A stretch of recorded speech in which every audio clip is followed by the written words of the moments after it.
Hello, welcome back to the channel. Today, we're diving into how to use Zoho Project for product launch planning with our full guide for 2025. Our first step is setting up your Zoho project.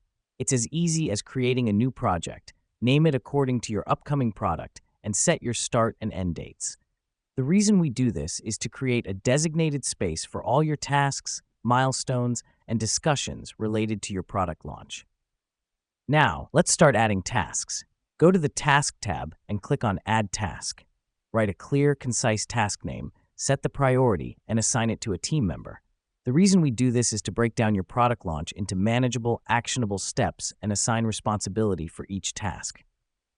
Next up, let's talk about setting milestones. These are significant events or stages in your project. Click on Milestones, then Add Milestone. Assign it a name, set a due date, and link it to relevant tasks.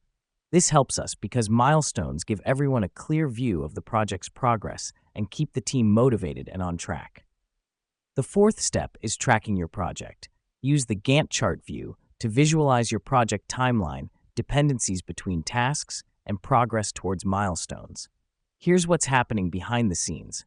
The Gantt chart automatically updates as tasks are completed or rescheduled, providing real-time insight into your project's status. Lastly, we'll look at using reports. Go to Reports and select Create New Report. Choose the information you want to include, and Zoho will generate a detailed report. Let me explain why this matters. Reports provide tangible data on your project's performance, helping you identify bottlenecks, track team productivity, and make informed decisions. And there you have it, a quick and easy guide on how to use Zoho Project for your product launch planning in 2025.